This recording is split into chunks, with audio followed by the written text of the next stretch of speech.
friends, and welcome to the Otaku Podcast. How's it going, everyone? We're back.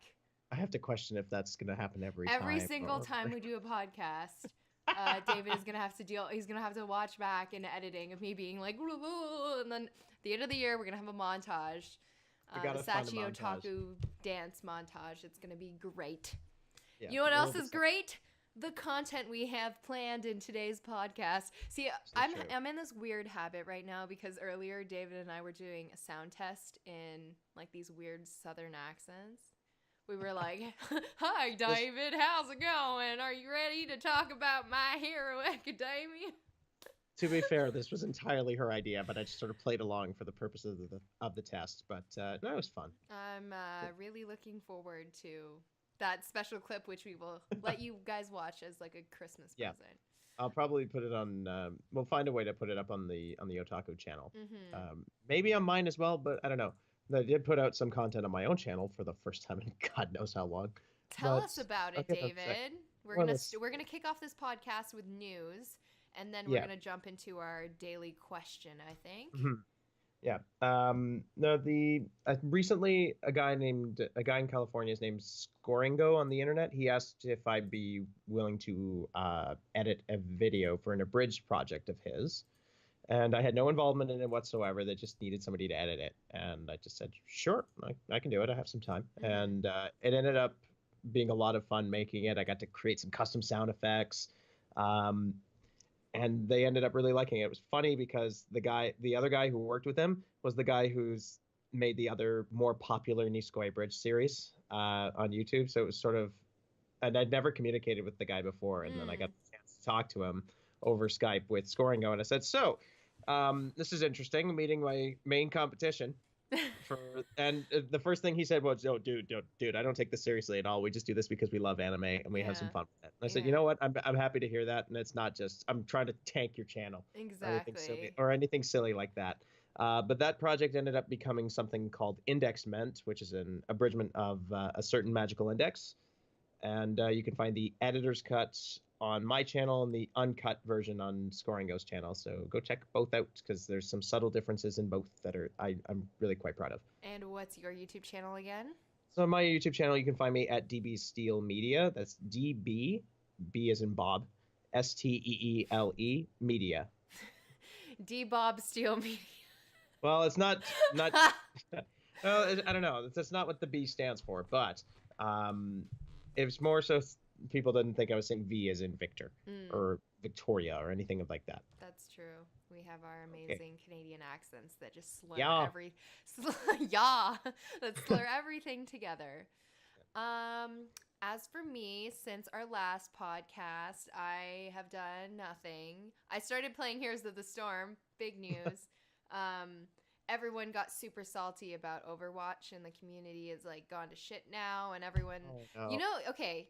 Here's a little aside. I need to get it out of my system. Did you know that the Overwatch community is so salty right now that the developers had to stop development to deal with the toxicity issue?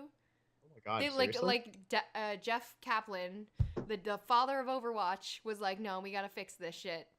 Y'all kiddies need to sit your ass down." Oh my God. That explains why my little brother, who is like an Overwatch addict, both of them haven't really been playing very much, which is interesting because they're absolutely addicted to that. I switched over to Heroes of the Storm, though, which has Overwatch characters in it, so there's no reason for me to ever go back, except Halloween skins are now out, which means I have to go back. I'm forced to go back. Oh, no. But it's all good. It's all good. Mm-hmm. Yeah, we had some other news available from the world of anime. Walk us through it, David. And from the world of Nippon. So for those of you who didn't watch, I'm a bit of a loser and followed the news whenever I have free time, as opposed to, going outside and taking a walk or maybe even hanging out with friends who live an hour away from me. So news in the world of anime. Sword Art Online Season 3 was announced. No!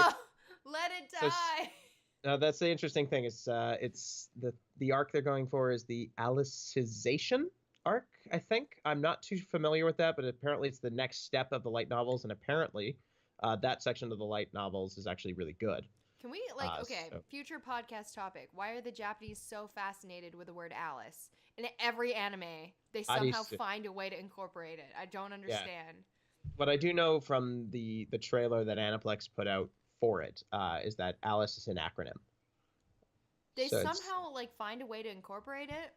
Whether it be a character name or, an acronym for something. I don't know. Yeah. I see the word Alice a lot in anime. What else they announced was also that... what was it? They also announced another series, SAO related. It's called SAO Alternate Gun Gale Online. So no Kirito, no Asuna, none of that BS. It's completely different characters within the Gun Gale Online story. So it'll be very different from what we're used to, which will be interesting to at least check out and see if it's trash or if it's actually really good. It's been... 3 years since the last season came out? So I think they need to stop making Sword Art Online anime and actually make Sword Art Online. Because I'd be more interested in that. I'd be more interested in a multiplayer thing. None of this would be part of that. None of this anime shit. We want the VR. We want the real experience. I'd love to be part of that. Just think about it. You could come home from a stressful day at work, say F the world. I'm gonna dive out for a little bit. F the world. I'm going in. I'm going in and just you just jump in and you have a great time all night, and then you wake up and you're like, oh, cool. I was up all night playing games, but I feel very awake. Yeah. This is good. In other news, so I'll probably check out SAO Season 3 just because. Give it a fair chance. It's been a long time. In other news, Danganronpa V3 came out in late September, which... I'm very curious to try out. I'll probably try it out soon. But the bell curve, the curve of $50 for a Vita game or $80 for PS4 is a little much. Yeah. What do you normally play on? Well, when I played the first two Danganronpa, it was on Vita. So I'll probably play it on Vita again, but I haven't used my Vita in a year, so I'm are there any other games coming out for the Vita? I feel like it's really outdated by now. Not really anything coming out for it, unfortunately. It had so much potential, and then Sony just let it die. Yeah. Amongst other things, Nisekoi. Anyway, moving on, Netflix. Oh God, I thought they couldn't sink to a new low with after a new high, rise to a new high. Well, I couldn't. I didn't think they could do that. What you said, I'm not going to say that. After Death Note, but they launched Neo Yokio, which has been summed up to be an anime version of Jaden Smith's Twitter account. I haven't watched it, but I hear that's a very close comparison. I saw an Anime News Network review of it. They hated it. And I don't think it's not a serious series anyway. So yeah, I knew it wasn't going to be serious going in, but the memes that are around the internet. Well, you know what, Sachie, you don't deserve this big Toblerone. Okay, yeah, that's the Toblerone thing. So my friend was trying to explain to me, and I was like, is there actual Toblerone, or is it they do an anime like Woblerone, and it's like legit. No, it's actually just Toblerone. It's legit Toblerone. I don't know if there's going to be any sort of legal action on that, or if they got the it's like Sudobucks and Toradora. Yeah, WcDonald's. Welcome to Sudobucks. Welcome to Sudobucks. I can't believe these guys haven't been sued yet. Yeah, was it in K-On! They use WcDonald's? I know. I think it was in K-On! or some other thing. Yeah. Devil's a part-timer. I can't remember the Japanese version of it, the name of it, but they used McRonald's, which was interesting. Other news, A Certain Magical Index Season 3 was announced, so fans of that should rejoice because it's been a long time coming. I think since 2012, I don't even actually. So it's been a long time. Now, I only paid attention because I edited that abridged video. Describe the series in 3 words. That's hard. That is really hard. There's so much going on. Oh, that's actually how I do it. So much going on. Going on is a run-on word now. Yeah, almost there. Yep. Almost got it. So much happening will work. Other news, One Punch Man Season 2 changed the studios from Madhouse to JC Staff. I'm not sure how I feel about that, but it's disappointing because Madhouse did a really good job with Season 1. For sure. New Digimon movie came out on Crunchyroll, which is kind of neat. A friend of ours checked it out and said it was really good. So there's that. Seven Deadly Sins, Nanatsu no Taizai Season 2 starts airing on January 6th. So that'll be interesting to start watching, but then I remembered Netflix has the rights to it, so we won't get to see it until it's over. Pouty face on that one. Yeah, wham. Damn it, Netflix, for not actually simulcasting things. Overlord Season 2 comes out in January. I'm pretty happy about that. And the big news that everybody heard about, J.J. Abrams' live adaptation of Your Name. No. Yeah, no, I'm not sure. Feeling it. I feel like it was such a good anime. You don't touch it. Leave it alone. Yeah.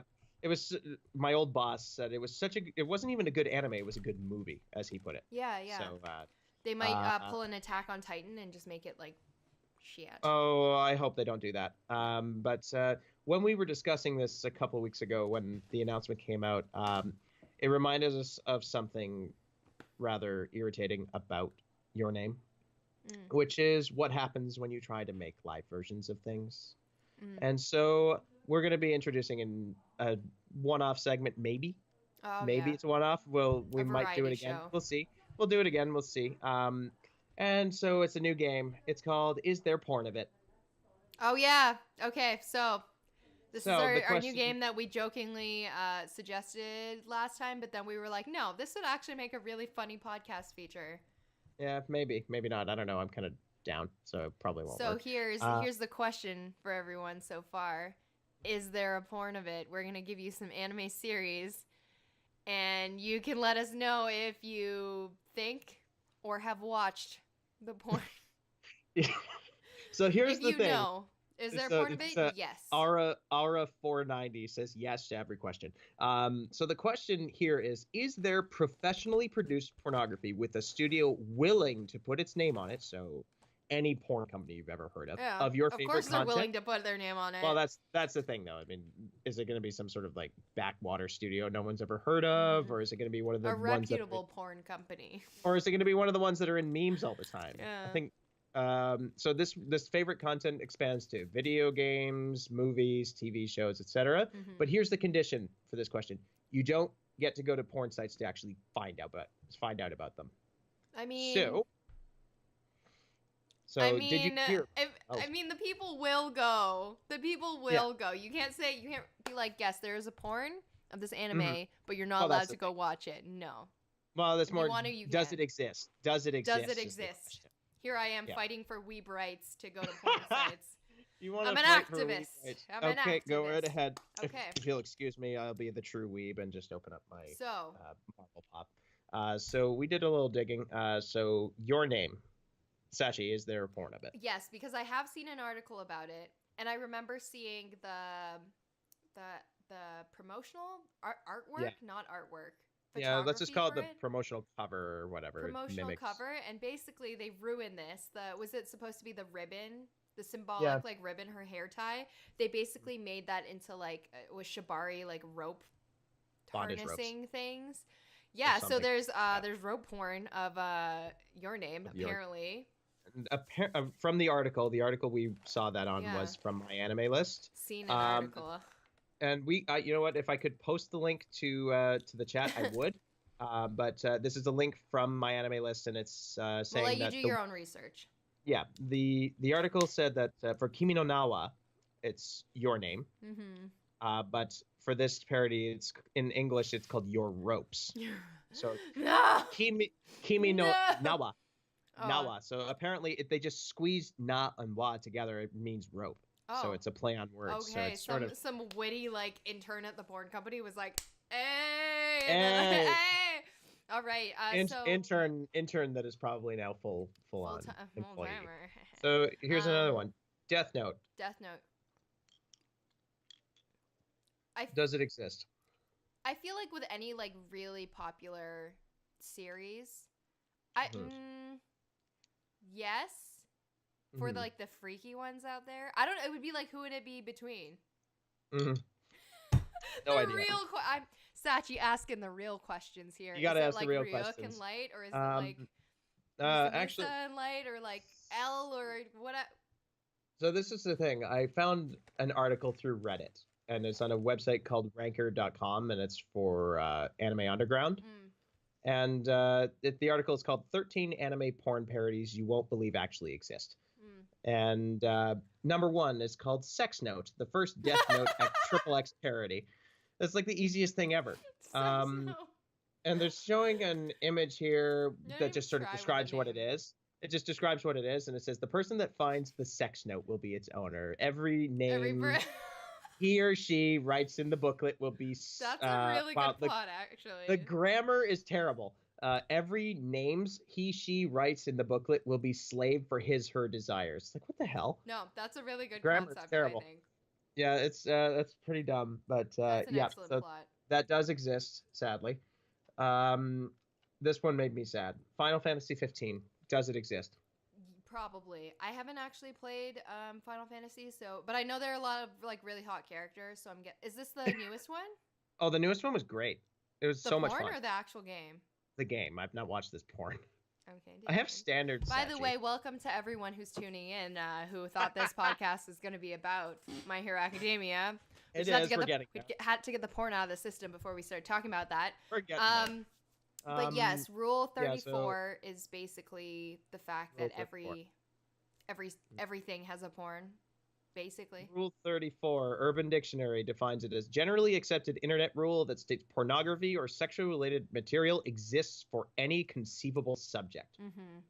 So, yeah, the moral of this, and this is probably why it'll be a one-off segment, there's no escaping Rule 34. I wonder if there's like a My Hero Academia porn.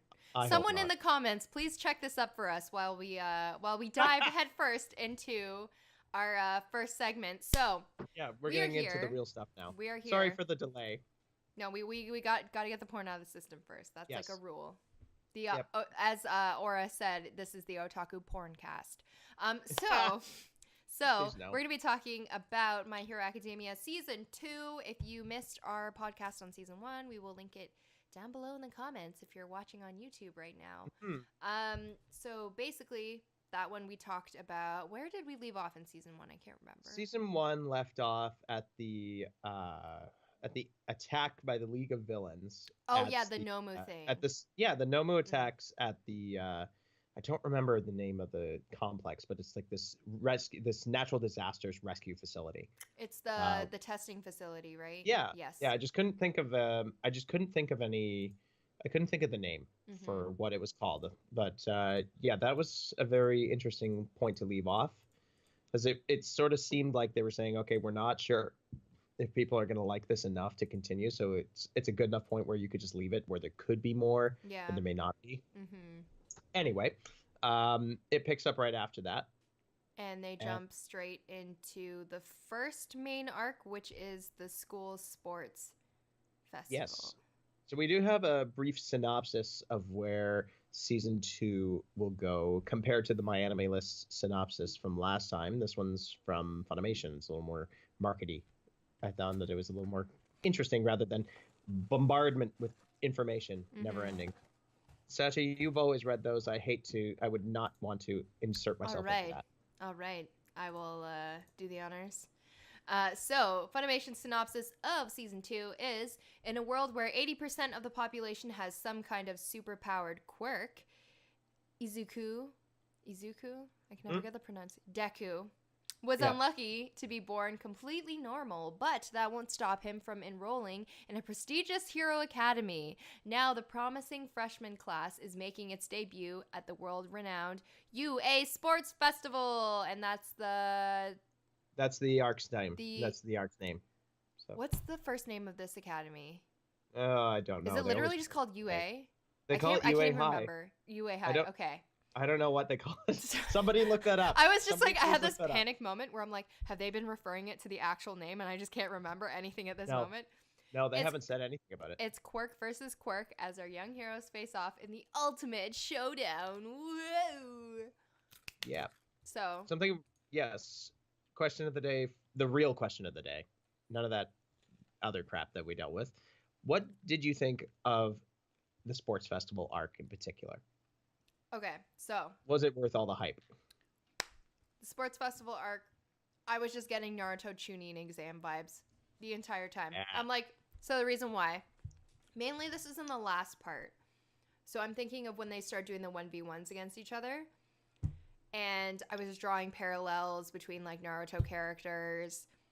I was seeing a lot of like Sasuke and Todoroki. It was just a lot of drama. So basically what I was getting from Naruto vibes was the fact that they were in like a stadium. Everyone was watching. Everyone's like cheering and waiting for their turn to go up. I liked it. I always like, there are 3 types of episodes in anime that I really like. First of all, Christmas episode, obviously. Next one is beach episode, obviously, and I'm waiting for this beach episode. And the third one is like a cultural festival or a sports festival, just because I think it's a fun way to get all the characters interacting with each other, and I think there's a lot of opportunity for character growth. I have to ask you a question, Sachie. Why specifically do you find beach episodes more interesting? Beach episode is like the comic relief episode. So it's it'll be something like, oh, okay, all the class goes out to the beach, and then you find out like Bakugo can't swim, or he's afraid of like sea urchins, or has some like little stupid thing where you're like, aww. But I always like those episodes because I think they're really cute. Or you find out like weird quirk.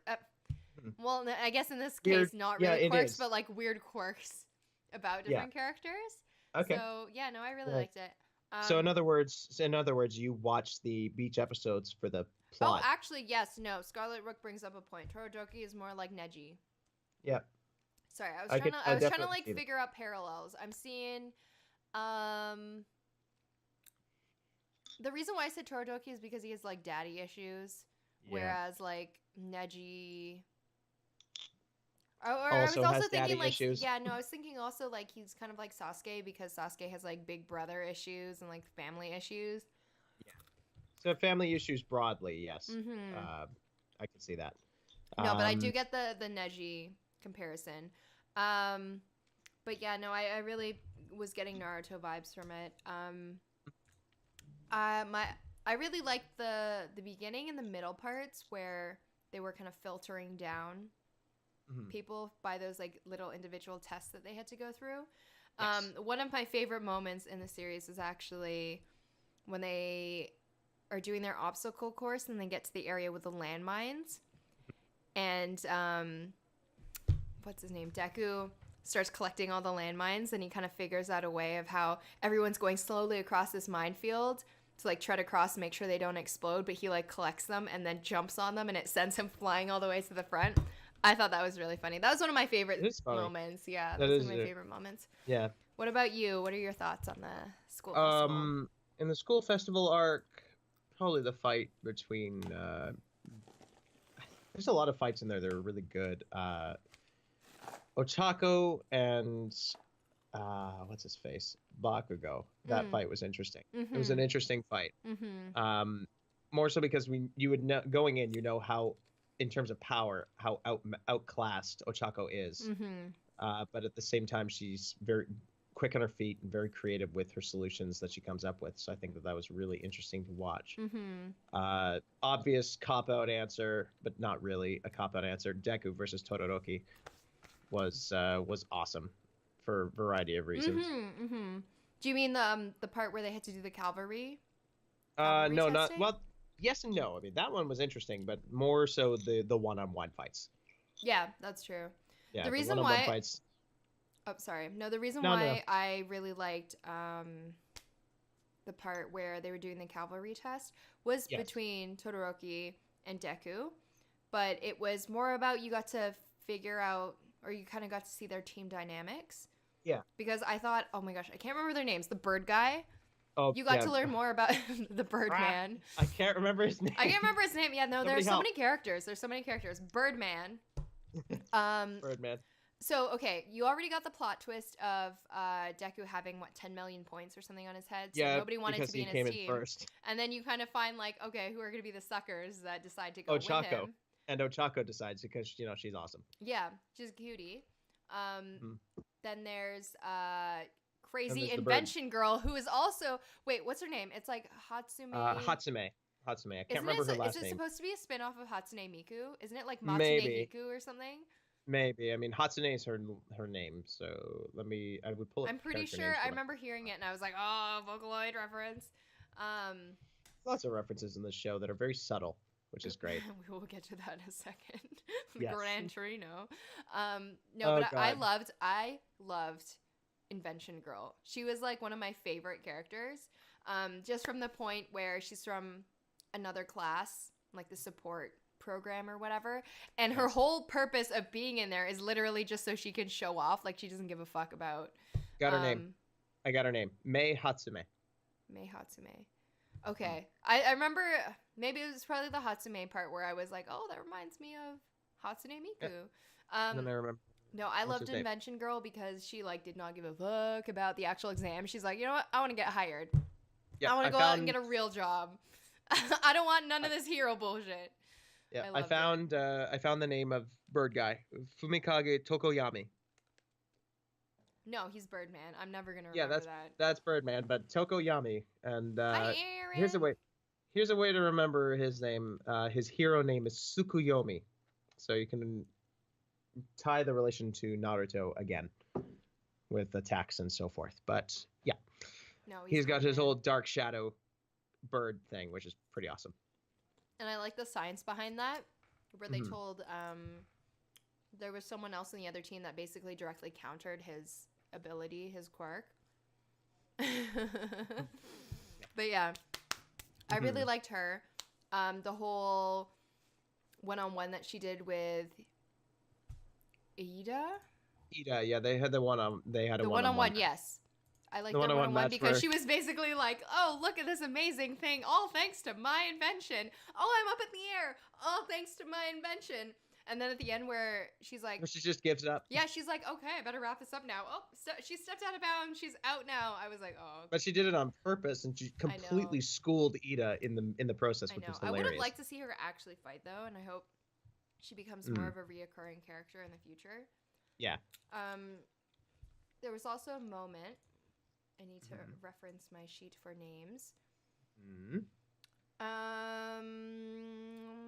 Where is it? Okay, I can't find it, but Vine Hair Girl.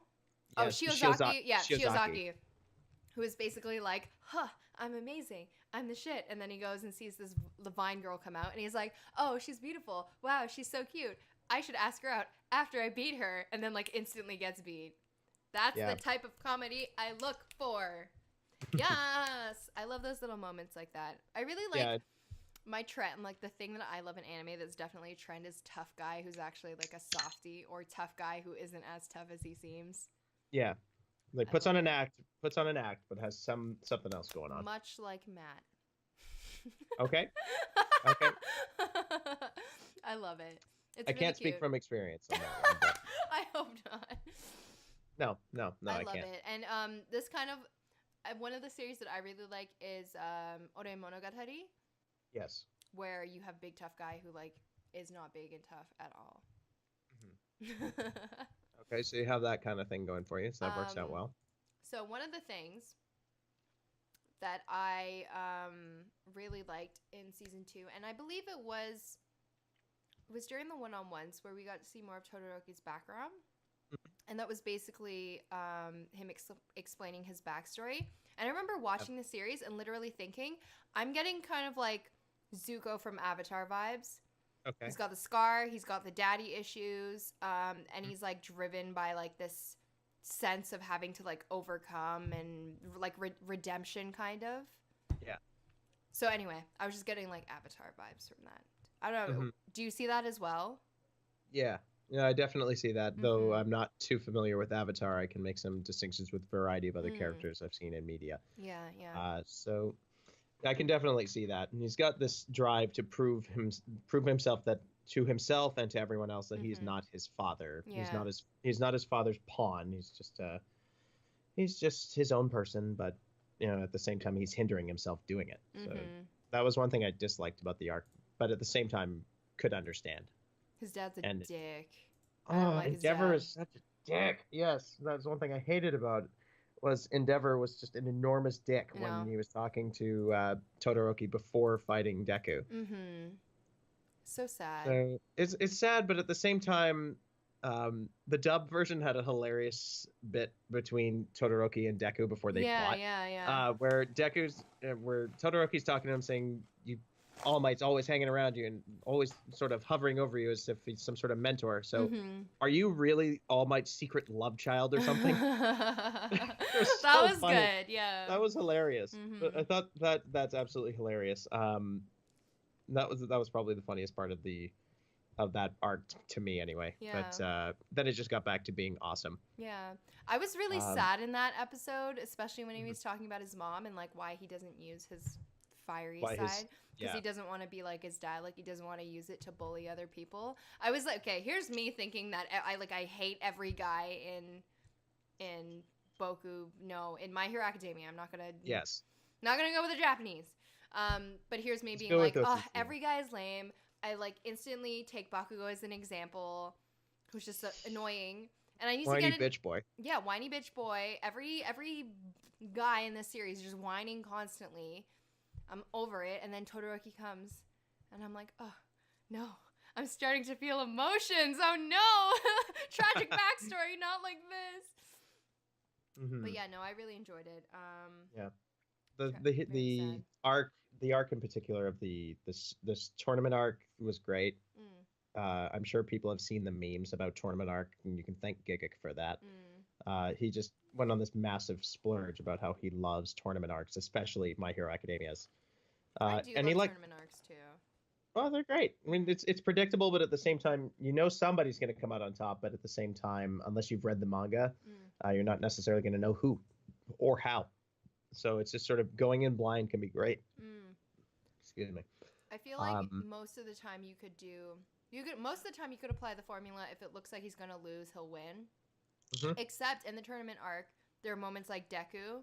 Yeah. Where you're like, oh, he's going to win. No, he ended up losing. And then Todoroki, who you're like, he's definitely going to beat the shit out of Bakugo. And then he didn't. That's one thing I hated about that arc. And it's the shallow win for Bakugo at the sports festival. Where at the very beginning, being the cocky bastard he is, goes up and says, just so you all know, I'm going to win. You got so friggin' lucky. Isn't that like Food Wars, basically? Like, remember when they kind of forgot to mention that in the news that season 3 started airing for Food Wars and they're getting 24 episodes. So I'm stoked. Excellent. I'm stoked. No, isn't it in the first season before they have like their entrance exams or whatever? He basically goes up to the front in front of everyone and is like, "Yeah, I'm gonna make it in," or like, "I'm amazing." Oh yeah, first episode. It's like somebody's gonna come up, and I'm gonna climb my way to the top and leave you all in the dust. Yeah, and that's after he got in. That's after he got in. Everyone started hating him for it. Yeah. And I think rightly so. It's more everyone just stressed out getting into this school, and all of a sudden this nobody gets up on the stage and says, "Yeah, no, fuck all y'all. I'm gonna win at everything." Yeah, basically. Season 3 of Food Wars, woo! Woo! I'm like, woo! Even though I only watched like season 1 and like a few episodes of season 2, and then was like, I don't know. Yeah, season 2 was kind of interesting. I mean, I marathoned the whole thing, so it made it easier. Yeah. Made it way easier. Season 3, once I'm back from my excursion, I will resubscribe to Crunchyroll because I had to cancel for reasons that are not relevant. And I will resubscribe to Crunchyroll and hop back on that. And by that point, there'll be at least 3 episodes, maybe 4. So I'll be able to catch up. You can watch them live in Japan on Japanese TV. Yeah, but there's no subs. But I don't speak the language, so that's going to make it hard. And I'll just be saying, do I have to have Google Translate on the whole time? Siri, translate this for me. Where are the English subtitles? Where can I find subtitles? Is there closed captioning in English? Is it terrible? That would actually be funny. Yeah. I'll see if I can do a vlog about it. Oh, yes. We'll see what happens. That'll be a good idea. But anyway, yeah. Tournament arc ends. Tournament arc ends, and Bakugo is crowned winner, even though he's a huge bitch. He's a huge bitch. Can we talk about the one best part of the season so far, which is when they got to choose their hero names? Which, honestly, 3 examples that stood out to me. So both of us, I think, did you watch the Japanese? You watched both, right? I watched whenever I couldn't watch the dub. So, for example, the Japanese version ended 2 weeks before the dub version. The dub version isn't over yet. The season finale is this Saturday, the 14th of October. So I was able to, in order for the podcast, I had to catch up. So I watched the last 2 episodes in Japanese, but everything else I watched dubbed because it was available. Yeah. the names. This was at the beginning so it ended up working out pretty well. Right after the tournament arc, everyone's picking their names, and I thought they were really good. What was your favorite 3 one? that stood out to me that were like so bad. I cannot remember the guy's name, but he's the tape guy, and he's like isn't his name like Sarah or something, or like Sarah? And he's like, my name's gonna be Cellophane, and I was like, no, God, end this right now, Cellophane. You cannot name that. You cannot name yourself Cellophane. What kind of dumb hero name is that? They all have really dumb names, to be honest, though. But I mean, Deku's worked out because he turned that into a way of overcoming being picked on by Bitch Boy. Yeah. Froppy, though, was pretty good. Froppy was cute. And I was like, you know how when she's like, oh, I want my name to be like Rain Guardian, whatever, Froppy. And everyone's like, yes, so pure. I'm like, yes, this is excellent. At the same time, the anime I came here for. They had the worst person in there commenting on names, which was Midnight, I think. It's just in the tournament arc, she basically came across as like some sort of stripper. She's like a dominatrix, Yeah. I love it. Excellent. That's one way of putting it. But like, she gave all these weird opinions about it. So you'd have like the dumbest possible names, like Aoyama, who's the guy with the like the laser beam, and he calls himself I Cannot Stop Twinkling. Yeah, that's great. That's too much for a hero name. Way too much for a hero name. Second one for me. Invisible Girl was like pretty it works because it's straightforward.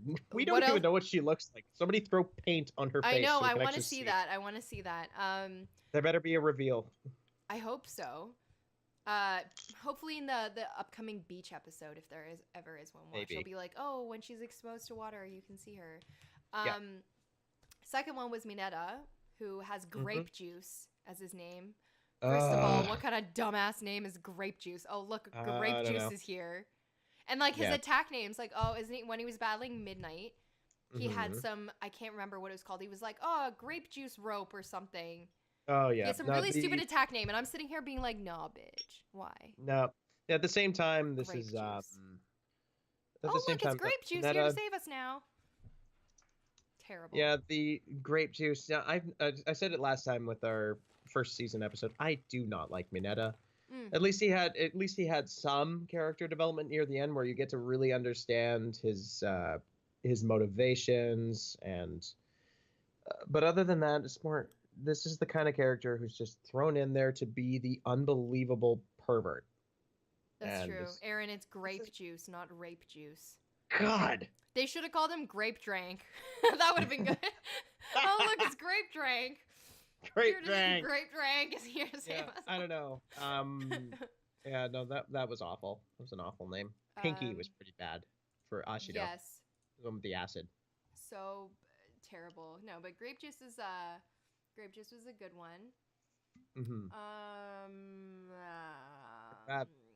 Earphone Jack was pretty bad, but it's again very to the point with the character. Yeah, some of the names just really dumb, but there's one more that was really good. Ochako? What's her Something happened. What's her first name? Something happened. What? Sorry, I just lagged out there big time. Who are we talking about? Were we talking about Earphone Jack? What's her name? Uraraka? Uraraka. Yeah. Uravity. Her hero name, Uravity. I was like, yes, the puns, they're here. Yes, give it to me. That was a good one. Anyway, Cellophane, Grape Juice, and Uravity were like my top 3. I think Grape Juice is dumb, but I think it's also hilarious. Yep, Katsuki Baku Goes was actually pretty funny. He wanted to be some like killing explosion murder or something. I mean, horrific. That really something sells horrific it to the ladies. Works, killing explosion. Yeah, it just screams, "Hey, look at me, potential villain in the works." Don't be suspicious. Don't be but then there's Ida. Who chose to just go with his name, Tenya. I like that. Classic. I thought it was straightforward, but at the same time, it's later revealed in the next arc of the season that's another front. And oh man, we'll get to that. We'll get to that. Freaking love that second arc of this season. It was much darker. Oh yeah, it was great though. Lead us in with your thoughts, David. What did you think? First episode of the second arc season 2, which I will call it what it is, the hero killer arc. It had exploded. It had exploded while I was watching it. Just that much awesomeness all in one section. It was so much fun to watch. A lot of fun, great action, great animation, and good story. Yeah. Very good story. I really liked that. In particular, the character development with Tenya Ida. Oh, yeah. Oh my God. So solid. The story development was so good, and his character development was great, and massive kudos to J. Michael Tatum in the English dub, who plays his character, for just conveying this raw emotion in those scenes. It was so good. One of the things that was really funny to me, but was actually pretty terrible, but I thought it was hilarious. So when they're all in the hospital and Ida's talking about his injuries, and he's like, this is post-fight. This is post-fight. He's basically saying like, oh, I could have permanent damage in my arms. And then he goes on to casually say, oh, this could be fixed by a nerve transplant, though. I'm like, all right. Could be fixed. Could be fixed super but easily. I'm choosing not to. Yeah. But I'm choosing not to because... It could be fixed by a nerve transplant. I'm like, can you even do that?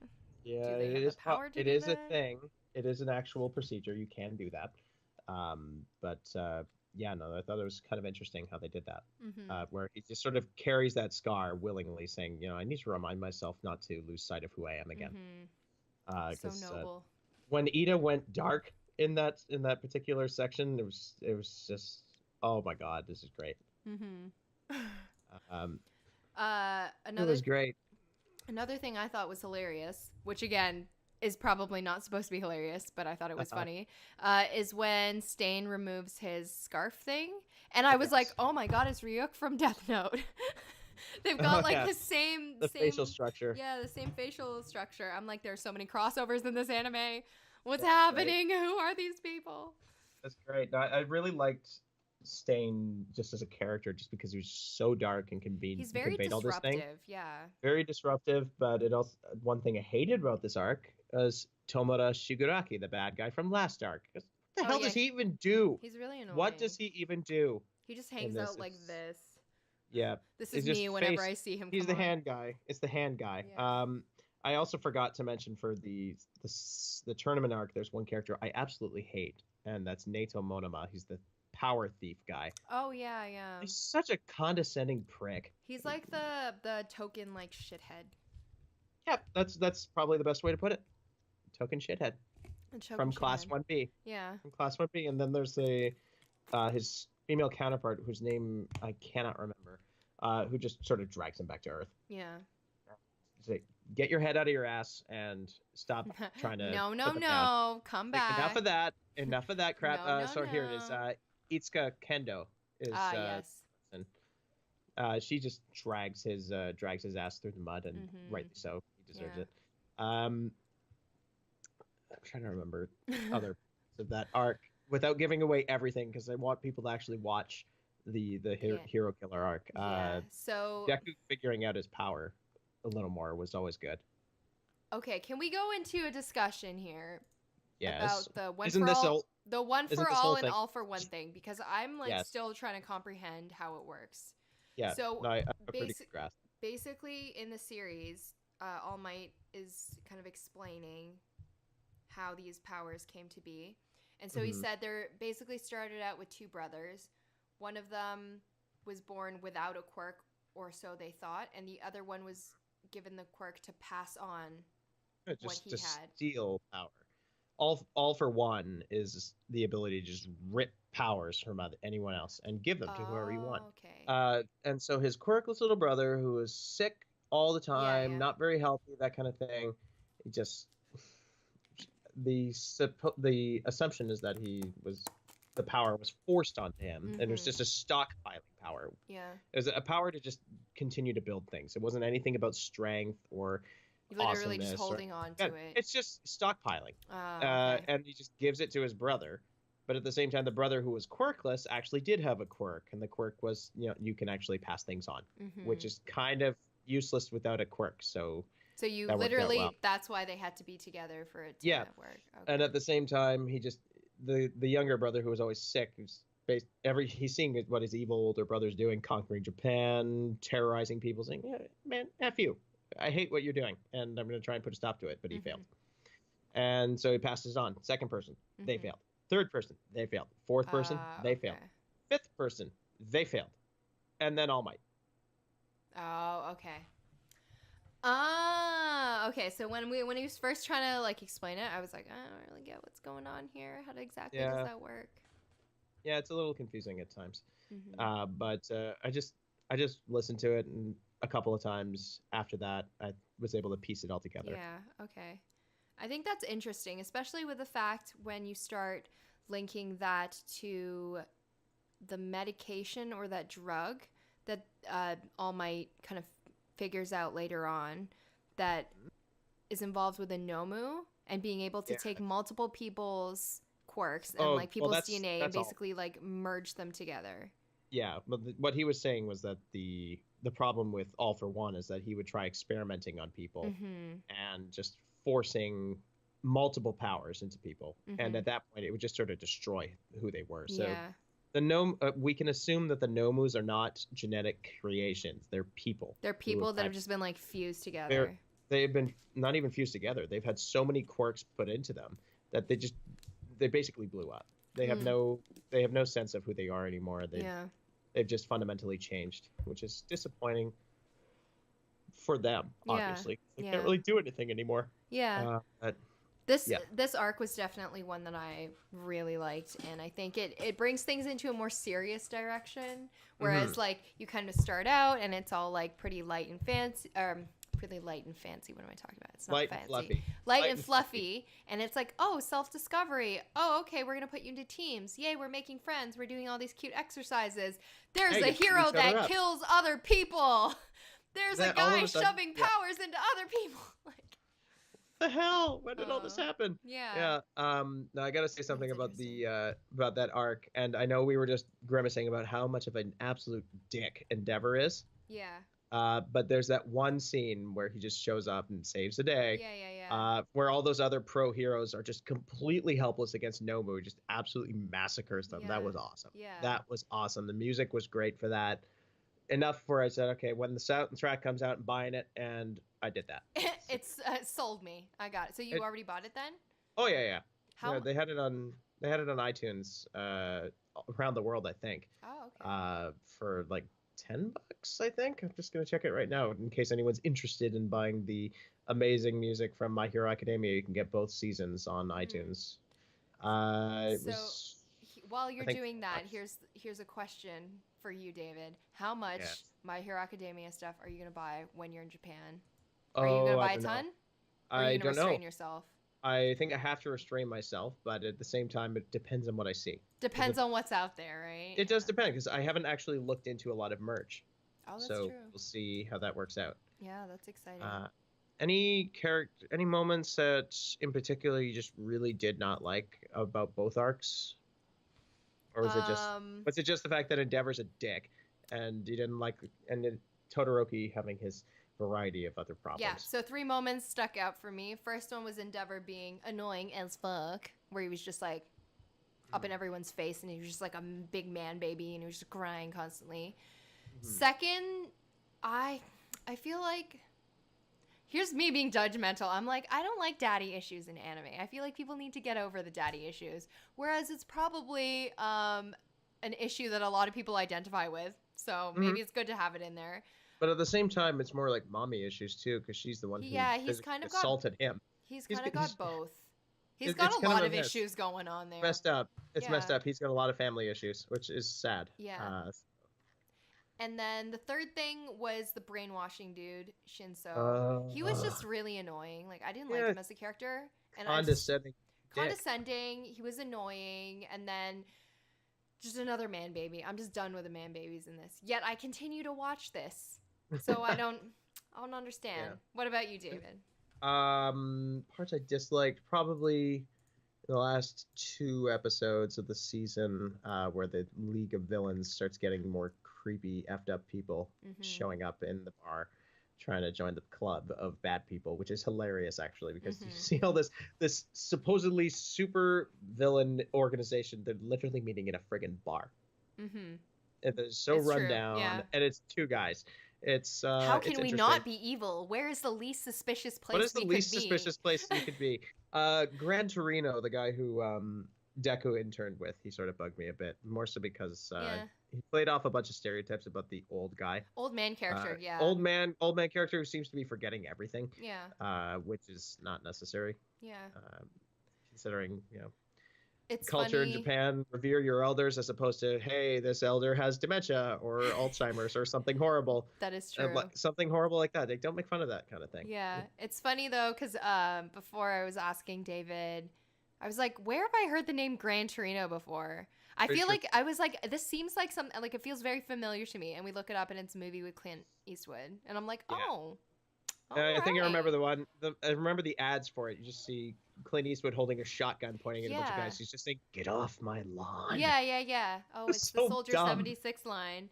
But that was really funny because I was like, this is kind of weird. I do like pop culture references like that, though. I think it's cool. I thought it was kind of fun. His ability was pretty cool, though. Where he's just super fast. Yeah. But what was even more interesting was the fact that nobody wanted Deku for the internships, and yet All Might was able to get his own teacher to take him. So that was sort of the interesting. Perks of being teacher's pet, eh? Well, teachers, there's not even teacher's pet. There's the perks of being successor to the teacher. That is true. I don't think that classifies as being teacher's pet. No. Other than that, things I liked was the teamwork that Ida, Todoroki, and Deku had in their fight against Stain. Yeah. I thought that was really nice, yeah. That was great, especially because Ida's just being, I have to kick this guy's ass because he hurt my brother. Dude, your brother's barely alive. How on earth, we get you're mad, but that's David, not how you deal with this. Have some heart. We get your brother's mad, but that's not how you deal with this. You gotta take it. You can't charge in against somebody who's way stronger than you in every aspect possible. It's the Naruto because effect, you're when mad. you just get really mad and you're like, ah, and then you get the shit kicked out of you. Yeah, exactly. The Naruto effect. It's the Naruto. That's more like the Dragon Ball effect. Yeah, it's the Shonen Jump effect. It's the Shonen Jump effect. Let's be real. I'm angry because so wrong has been committed against me. This guy who did it. This guy or girl who did it. Loud screaming, get the shit kicked out of you. Yeah, it's true. Yeah. But overall, season 3 was announced. Yes. Are you pumped, David? Are you pumped? Yes. People on Twitter were really excited. I remember seeing that.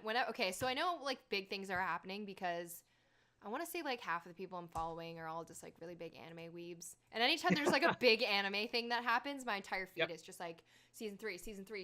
Oh my god. Yep. So, no, I'm hoping it comes out next year, which would make 2 years in a row of awesome, 3 years in a row of awesome shows. I didn't watch season 1 of this show until this year, but I knew it was a big deal. I feel like it only really caught on this year over like the spring. Yeah, it got really big this year. Well, it came out again it came out on disc in North America, season 1 here in North America. So when it came out on disc, and they also announced, oh, by the way, we're doing a simuldub of season 2 in case you forgot. Yeah, so come check it out. And people checked out the first couple episodes. They're like, oh my god, why have I not watched this? Jump back to season 1, watch marathon all of it, all 5 hours of it, and then jump into season 2 again and just do it all over again. Wait for weeks. I honestly think the one complaint I have about season 2 was that they could have easily ended season 2 on the second last episode, not the last one. What happened in the second last one again? The second last one was the fight against All Might. Oh, yeah. Like that was a perfect ending. That was a perfect ending for the season, I felt. Yeah. And so when I had to watch the last episode in Japanese because it doesn't air, like I said earlier, until Saturday. Yeah. But I feel like they have to in a lot of those cases. Oh, come on! Like this is just. I know it's coming now because there's the main climax of the arc is over. Yeah. So now it's trying to set up the next one. Yeah, they always have to add that extra bit to like set it up for the next season that's coming. Yeah, I just knew it was coming, so it made it less awesome. Whereas at the end of season 1, the fight's over. But at the same time, they're not very clear as to whether it'll actually come back. But, as we do know now, it did come back. Yeah. Which is fine. What about you? I am really excited. Get pumped. Get pumped up. I'm pretty excited. Yeah, I'm excited to see because the first season and a half have been really cheerful, and now we're digging deeper into something that's darker, and you start to see there's a lot of things going on behind the scenes, and there are a lot of other characters going on, and the picture widens up a little bit more, and it's not just restricted to the little main set of characters. It extends, like, especially with the explanation of the quirks and, like, all for one, one for all, the history behind that. I'm excited to see where they're going to go with other character backstories, though.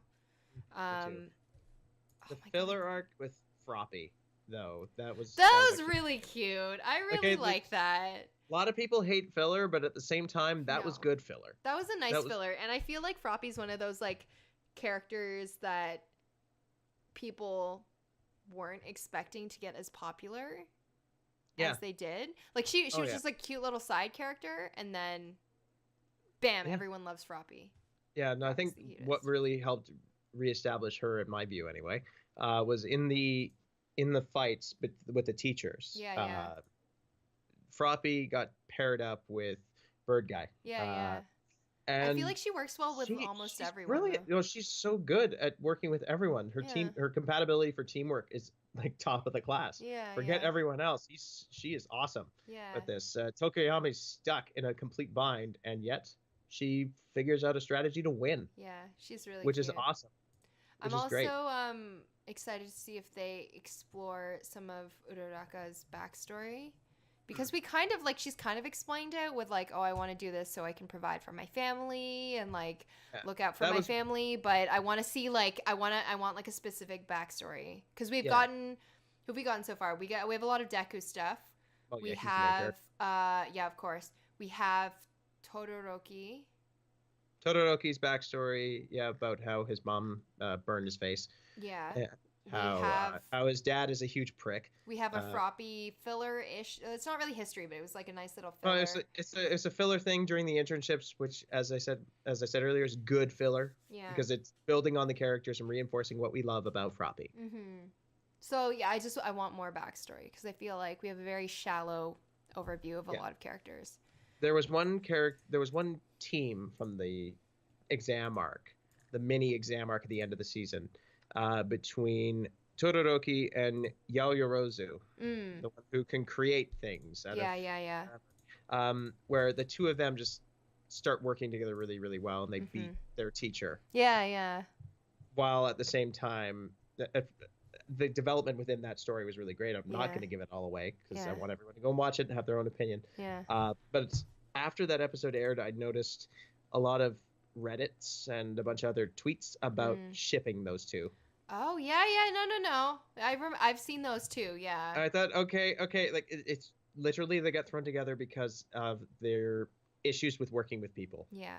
And so now you're saying the unlikely duo. There you go. The unlikely duo to beat the teacher now becomes the OTP. The ship. Really? Yeah. It works. It works. If you're gonna go ship, there's the obvious one. At the end of the season was reinforced a little bit more, but I don't know. That's a little confusing. That's good. Let us know in the comments below what you're excited for or what your favorite parts were of season 2.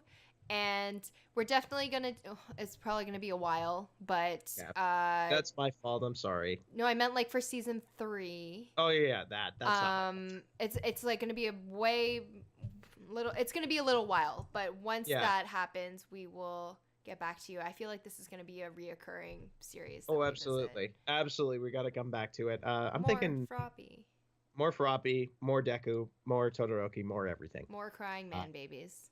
Oh no, I could do without Bakugo, but but if it's gonna be like the exam arc where he gets the crap kicked out of him, then I'm up for that.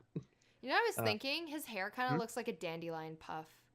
Kinda, and what was hilarious. I kind of want to do a video roasting My Hero Academia characters. I want to roast them because there's so many things you can say. So if you have any good roasts, let me know because that would give me less work to do. One thing I liked about Bakugo, actually, it was just a funny moment. a funny moment. After the internships, he comes back from working with Best Jeanist, and his hair is all combed over, and it just got used to that. It was so funny. It was so funny because everyone's making fun of him for looking so proper. Looking so proper and well cut, and yet he comes back with his explosive attitude and say, "Yeah, your hair looks so lame." I know. Just up. Like, I'm gonna effing kill you. I'm gonna freaking kill you right here. Right now. Let's do this. Loved it. It was good. But yeah, I think we're going to wrap up here. Thank you all for joining us for this amazing discussion on season 2 of My Hero Academia. Let us know what you think in the comments, plus any other series or movies or news or games that you would like us to talk about in future Otaku podcasts. We have a very exciting one coming up next where we will be talking about David's upcoming trip to Japan and his preparation for that. So that'll probably be released. That will probably be released next week, just for ease of everything. Make sure everybody gets some to help ease the buffer for between our content, because I know it's been about a month since we did one, and we're sorry. We're sorry it's been so long, but life is busy, and we want to make sure that you guys get some content. So what we'll do is we'll make sure that we get a video up within the next couple of weeks to make sure you guys have something in the meantime.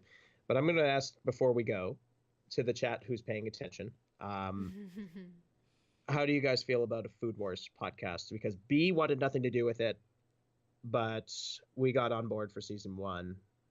We never really talked about it. I would have to go back and catch up on it, because I plan on watching all of season 3.